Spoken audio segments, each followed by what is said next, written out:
नमस्कार, मैं हूँ मनविंदर। एमबीएन नेटवर्क पे आप सभी लोगों का बहुत स्वागत है। ये तो पहले से ही दिख रहा था, किसानों का माइंडसेट क्या है। किराए के जो किसान लाकर के शंभू बॉर्डर पे बिठाए गए, उनकी सोच क्या है? वही हुआ, लिहाज़ा किसानों से दिल्ली दूर है और दिल्ली दूर ही रहने वाली है। वजह? इनके दिमाग में ना तो किसानों की माँगें हैं, ना ही उन्हें किसानों की बात करनी है। यानी कि जो किसान खेत में किसानी कर रहा है, उसके लिए इनके दिमाग में, इनके दिल में कोई सोच नहीं है। उनके लिए कोई दया भाव नहीं है। दरअसल ये सब किसान नहीं हैं, आप जानते ही हैं। इनका मकसद भी ये नहीं है कि ये किसानों के हक की बात करें। इनका मकसद बस दिल्ली जाना है। दिल्ली क्यों जाना है? ताकि ये सब दिल्ली जाकर के वहाँ एक चलते-फिरते वाइब्रेंट शहर को, राष्ट्रीय राजधानी को ऐसा बना दें कि कोई बाहर ना निकल सके, अपने काम पर ना जा सके और वहीं इनको मौका मिल जाए कि राष्ट्रीय राजधानी है तो वहाँ तमाम मंत्री हैं, प्रधानमंत्री हैं, एम्बेसीज़ हैं, मीन्स राष्ट्रीय राजधानी है ना तो बहुत इम्पोर्टेंट है कई मायनों में और इन्हें मौका चाहिए कि ये कहीं भी किसी के भी दरवाजे पे जाकर के बैठ जाएँ और वहाँ खुराफात करें। खुराफात करने का इनको वहाँ खुला मौका मिल जाएगा। अन्यथा कोई ऐसी बात नहीं थी कि दिल्ली इन्हें नहीं दा जाने दिया जाता। दिल्ली तो ये पहले भी गए थे। क्या करतूत करी थी इन्होंने लास्ट टाइम जब ये दिल्ली गए थे, करीब डेढ़ पौने 2 साल पहले। इन्होंने वहाँ जाकर के क्या नहीं किया। जो फ़ोर्सेस इनको सँभालने के लिए लगाई हुई थी, उनके साथ इन्होंने मारपीट की। जो महिला फ़ोर्सेस थीं, उनके साथ इन्होंने बदतमीज़ी की और लाल किले पे अपना धार्मिक झंडा फहरा दिया। मतलब ये तो हद ही हो गई ना। अब एक बार देख लिया है, अब इनकी हांडी दोबारा नहीं चढ़ने वाली है, क्योंकि एक ही बार देखा जाता है और दूसरी बार मौका नहीं दिया जाता। दिल्ली अब इनसे दूर ही रहेगी। अच्छा वैसे भी इनमें आपस में कोई एकजुटता, कोई एक राय किसी भी मुद्दे पर नहीं है। पंजाब, हरियाणा के शंभू और खनौरी बॉर्डर पर एमएसपी समेत कई इनकी माँगें हैं जिनको लेकर के ये डटे हुए हैं, सो कॉल्ड किसान और आज इनके आंदोलन का 18वाँ दिन है, 1 मार्च को। शुभकरण सिंह की मौत के बाद किसानों ने दिल्ली कूच का फैसला रोक दिया था। मतलब मौत की वजह से फैसला नहीं इनका रुका था, इनको रोक दिया गया था। तो अब ये बेचारे क्या करें? वहाँ पर अपने लोगों में बैठ कर के, तो इन्होंने एक बहाना बना लिया कि शुभकरण सिंह की मौत के बाद ये लोग अपनी रणनीति बनाएँगे। अब इनका जो प्लान था वो ये था कि 29 फरवरी को ये अपने दल-बदल के साथ कूच करेंगे नई दिल्ली के लिए। लेकिन ये घोषणा इनकी फ्लॉप हो गई। ना ये नई दिल्ली जा पाए, ना ये पुरानी दिल्ली जा पाए। यानी कि अब दिल्ली तक रुख करने की ये सोचेंगे भी नहीं। हालाँकि आप सुनिएगा शाम तक कि एक आध दिन में ये फिर कूच करने वाले हैं, लेकिन ये कभी भी जो 7 लेयर की बैरिकेडिंग है शंभू बॉर्डर पे, वो इन्हें आगे नहीं बढ़ने देगी। और ये सोचेंगे तो तभी ना जब इनके सामने रास्ता होगा दिल्ली जाने के लिए। अब सो कॉल्ड किसान कह रहे हैं कि आगे बढ़ने का फैसला शुभकरण के भोग के बाद ही लेंगे। भोग मीन्स जो उनकी अंतिम अरदास होगी और किसान नेता सरवन पंधेर और जगजीत सिंह डल्लेवाल ने ये कहा है कि अरदास कर दी जाएगी और उसके बाद उसी अरदास में ये फैसला लिया जाएगा कि किस दिन इनको आगे कूच करना है। लेकिन ऐसा कुछ भी होने वाला नहीं है, ऐसा दिखाई दे रहा है। अच्छा, शुभकरण का 29 फरवरी को अंतिम संस्कार किया गया। ये भी एक पूरी कहानी है, जिसकी स्क्रिप्ट विदेश में बैठा गुरपतवंत सिंह पन्नू लिख रहा है।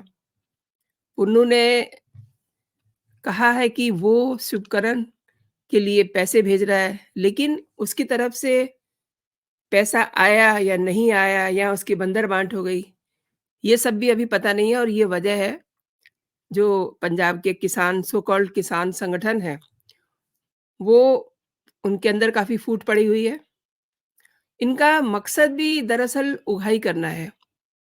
उगाही के लिए ये लोग अपना खुद अ, अपना जो कद है वो ऊँचा करना चाहते हैं, इसीलिए जब भी इन्हें मौका मिलता है तो ये अपना कोई ना कोई बहाना लेकर के इकट्ठे होकर के बैठ जाते हैं। इस बार ये शंभू बॉर्डर पे बैठे हुए हैं। शंभू बॉर्डर इसलिए क्योंकि उससे आगे इन्हें बढ़ने नहीं दिया जाता।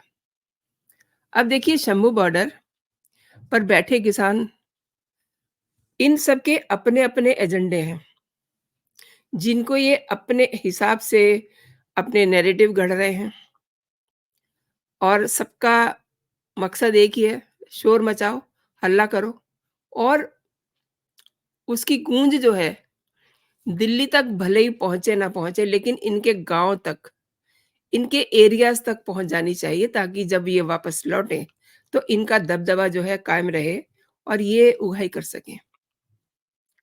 संयुक्त किसान मोर्चा की 6 सदस्यीय जो कोऑर्डिनेशन कमेटी है, उसने दिल्ली कूच कर रहे संयुक्त किसान मोर्चा और किसान मज़दूर मोर्चा के साथ अम, कहिए कि ये आपस में टाई अप कर रहे हैं, लेकिन इनकी एकजुटता पर भी बहुत सारे सवाल हैं।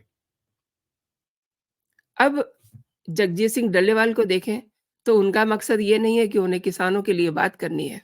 उनका मकसद है कि नरेंद्र मोदी ने मंदिर बनवा दिया है, उससे उनका ग्राफ ऊँचा हो गया है, उस ग्राफ को नीचे करना है। यानी कि इन्हें किसानों की माँग से, उनके दुःख-दर्द से, उनके घरों के जवान अ, शहीद हो जाएँ, कहिए कि उनकी जान चली जाए, जिसको ये शहादत बता रहे हैं। शुभकरण सिंह को यही बता रहे हैं ना कि शहीद है। तो बस ऐसी कुछ घटनाएँ हो जाएँ ताकि इनका जो है मकसद पूरा हो जाए। तो इनका मकसद है मोदी का ग्राफ गिराना, जो इन्हें बड़ा चुभ रहा है। आपने वो वीडियो देखा ही होगा जिसमें डल्लेवाल कह रहे हैं कि मंदिर की वजह से मोदी का ग्राफ बहुत ऊँचा हो गया है, अब उसे नीचा गिराना है। तो ये लोगों के घरों के चिराग बुझा कर के क्या मोदी का ग्राफ गिराएँगे? बहुत ही घटिया हरकत है इनकी, बहुत ही घटिया सोच है। और किसान नेता जगजीत डल्लेवाल शुभकरण की मौत की बात करते हैं, लेकिन बड़े अफ़सोस के साथ ये कहना पड़ता है कि शुभकरण की मौत के बाद उसकी मिट्टी भी खराब करने में इन्होंने कोई कोर कसर नहीं छोड़ी। और डल्लेवाल को नहीं पता है कि उन्होंने शुभकरण के और उसके परिवार के साथ क्या किया है। अब शुभकरण को शहीद बता रहे हैं, मतलब एक ग्रुप में बैठ कर के उसे शहीद बता रहे हैं, दूसरे ग्रुप में बैठ कर के जो उसके लिए पैसे आए हैं, उसमें बंदरबाट चल रही है, तीसरे ग्रुप में वो उसके घरवालों को उकसा रहे हैं कि आप ये करिए, आप सरकार से ये माँगिए। क्या कर रहे हैं ये लोग? किसी के घर के चिराग को पहले उकसा दो, फिर उसके मरने के लिए उसे आगे कर दो, बाद में उसे शहीद करार दे दो। डल्लेवाल खुद क्यों नहीं आगे गए थे? अगर इनका ये कहना है कि ये फ़ोर्सेस की किसी ज़्यादती के कारण गया है, तो खुद आगे हो जाते। इसको आगे क्यों कर दिया? अरे! मतलब भगवान से डरिए, आपके घर में भी शुभकरण जैसे बच्चे होंगे। एक युवा की जान लेकर के भी इन्हें चैन नहीं पड़ा है। ये अभी तक साफ़ नहीं हुआ कि शुभकरण की मौत क्यों हुई। 6 दिन तक उसका पोस्टमार्टम भी नहीं करने दिया इन्होंने। मतलब उसके घरवालों को उकसा रहे थे। वो कह रहे थे कि हमें उसका अंतिम संस्कार करना है। 6 दिन तक बॉडी खराब हो जाती है। इसी को तो कहते हैं मिट्टी खराब होना। शुभकरण के अंतिम संस्कार के बाद किसान नेता सरवन पंधेर ने ये कहा कि मांगों को लेकर के आंदोलन जारी रहेगा और 3 मार्च को गाँव बल्लो की दाना मंडी में भोग का समागम किया जाएगा। और उन्होंने ये भी एक अपील की है कि जो आंदोलन को प्यार करते हैं, वो यहाँ आएँ। और फिर वही बात, ये इनका ये कहना है कि जो इन्होंने वहाँ पे फ़ोर्सेज़ लगाई हुई हैं, उन्होंने किसान को शहीद किया है। इसका जवाब 140 करोड़ लोग मोदी सरकार को देंगे। तो 140 करोड़ लोग आपसे पूछ भी तो रहे हैं कि आपने उनकी आवाजाही का रास्ता क्यों रोका हुआ है? क्यों आप बैठे हुए हैं? आप अपनी बात कहने के लिए आपके पास बहुत सारे माध्यम हैं, आप उनके ज़रिए अपनी बात कह सकते हैं। यानी कि इनकी मानसिकता, इनकी मंशा बिल्कुल साफ़ है, क्रिस्टल क्लियर है। एक आध जवान को मरवा दो, फिर उसे शहीद करार दे दो। अच्छा, किराए के किसान ये नहीं समझ रहे हैं कि सरकार इनकी जायज़ माँगों को ज़रूर मानेगी, आगे भी मानती रही है, पीछे भी मानती रही है और बातचीत का ऑफ़र भी दिया गया है।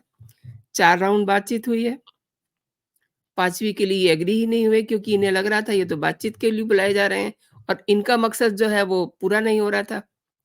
इनका मकसद पूरा हो गया, जब शुभकरण जो है उसकी डेथ हो जाती है तो अब ये आगे और सोच रहे थे कि कुछ और घरों के चिराग बुझा दिए जाएँ, ताकि इस बहाने से हम मोदी सरकार को बदनाम कर सकें। लेकिन इन्हें तो घटिया वाला यू नो इनकी सोच ही घटिया है। इन्हें काम वही करने हैं, इन्हें अपनी जेबें गरम करनी है, ताकि ये जो जिसे ये शहीद बता रहे हैं, उनके नाम पर कोई फंडिंग हो जाए और फिर ये इसे खुद घपोस लें। ये वो लोग हैं जो अपने गाँव में भी जब इनके यहाँ बिजली-पानी का बिल कलेक्शन के लिए सरकारी कर्मचारी जाते हैं, तो ये उन्हें घेर लेते हैं और फिर उन्हें भगा देते हैं या फिर उन्हें थोड़े बहुत पैसे दे कर के बिल पे मोहर लगवा लेते हैं। और जब बिल में अ, उनसे पैसे की माँग होती है, तो कई बार आप देखते हैं कि मारपीट तक की भी नौबत आ जाती है। ये इनका संगठन है और संगठन का ये काम है, इस तरीके से ये दबदबा बनाते हैं। इनका शंभू बॉर्डर पे बैठ कर के कोई इनकी मंशा नहीं है कि इन्हें सरकार से किसानों के लिए कुछ माँगना है। आप इनके गाँव में जाकर के देखिए कि इनके रेपो क्या है, इनकी रेपुटेशन बहुत खराब है, बहुत ही संदिग्ध है। अपनी भड़ास निकालने और अपने गाँव में अपनी हमक दिखाने के लिए ये सब नाटक जो है शंभू बॉर्डर पे कर रहे हैं। सरकार समझ गई है कि इनका असली एजेंडा क्या है। दूसरी बात ये है कि मैंने बात इसलिए नहीं की क्योंकि मैं पहले इसका वीडियो बना चुकी हूँ। इनको वहाँ बैठने के लिए दिहाड़ी दी जा रही है और बाकायदा उस दिहाड़ी के लिए भी इनमें आपस में झगड़े होते हैं। इनका एक रेट बंधा हुआ है, 400, 500 इस तरीके से और ये उसके लिए भी लड़ते-झगड़ते देखे गए हैं। फुल मस्ती चल रही है इनकी, जिनकी जेबें भरी हुई हैं, जिनका पेट भरा हुआ है, वो रात को अय्याशी करने के लिए आस-पास के होटल्स में निकल जाते हैं। कई बार उसके भी वीडियो सामने आ चुके हैं। वहाँ जब रेड पड़ी तो उनको पकड़ा गया, ये वही किसान थे, जो दिन में शोर मचाते हैं और मोदी सरकार को कोसते हैं कि उनकी माँगें नहीं मानी जा रही हैं और रात को लड़कियों के साथ मस्ती करते हैं होटल्स में, जो आस-पास के होटल्स हैं जहाँ ये रह रहे हैं, इनको वहाँ से पकड़ा गया है। और कभी आपने देखा है कि शराब का लंगर लग रहा हो? ये शराब का भी लंगर लगाते हैं। मतलब कितने कितने गिरेंगे ये? किसान तो कितना भोला-भाला होता है और वो भोला-भाला किसान इस समय भी अपने खेत में किसानी कर रहा होगा, जुटा होगा। उसे पता है कि वो अगर काम करेगा तभी उसके परिवार, उसकी फैमिली, उसके बच्चे स्कूल जा सकेंगे, खाना खा सकेंगे। और ये जो शंभू बॉर्डर पे बैठे हुए हैं, इन्हें कोई चिंता नहीं है क्योंकि इनके लिए फंडिंग गुरु पतवंत सिंह पन्नू जैसे लोग भेज रहे हैं। और मज़ेदार बात ये है कि जब वहाँ से फंडिंग आती है, तो उसको लेकर के जो इनके लड़ाई-झगड़े होते हैं, उसमें सारी पोल-पट्टी खुलती है कि इनको पैसा कहाँ से आ रहा है। मैंने इसीलिए कहा कि ये सब किराए के किसान हैं, इन्हें किसानी, खेती से कोई मतलब नहीं है। इनका एक ही एजेंडा है कि इन्हें मोदी की बुराई करनी है, मतलब कुछ घरों के चिराग वहाँ बुझ जाएँ शंभू बॉर्डर पे और इन्हें ठंडक पड़ जाएगी और दूसरी तरफ इन्हें ये कहने का मौका मिल जाएगा, ये तो मोदी के कारण हुआ है। क्यों? क्योंकि इन्हें मोदी का ग्राफ गिराना है। लोकसभा चुनाव बिल्कुल सिर पे हैं, इसीलिए इन्होंने अपनी टाइमिंग भी वही रखी है कि हम तो यहीं बैठे रहेंगे, तो आप बैठे रहिए यहीं और दिल्ली तो आपसे बहुत दूर है, ये तो मैंने शुरुआत में ही बता दिया था। तो दोस्तों आपने मेरे साथ ये पूरा वीडियो देखा, आप क्या कहते हैं? किसान क्या कर रहे हैं शंभू बॉर्डर पे? ज़रूर अपनी टिप्पणी मेरे कमेंट सेक्शन में ड्रॉप कीजिए। आपको अगर मेरे कंटेंट पसंद आ रहे हैं, तो आप इन्हें लाइक ज़रूर कीजिए और अगर अभी तक आपने मेरा चैनल सब्सक्राइब नहीं किया है, तो मेरे चैनल को आप सब्सक्राइब भी कर लीजिए ताकि मेरा हर कंटेंट आप तक पहुँच सके और सबसे ज़रूरी बेल आइकन ज़रूर दबा दीजिए ताकि मेरे नोटिफ़िकेशन भी आप तक पहुँच सकें। अभी के लिए इतना ही दोस्तों, आप अपना और अपनों का ख़्याल रखिए, खुश रहिए, स्वस्थ रहिए। जय हिंद, जय भारत।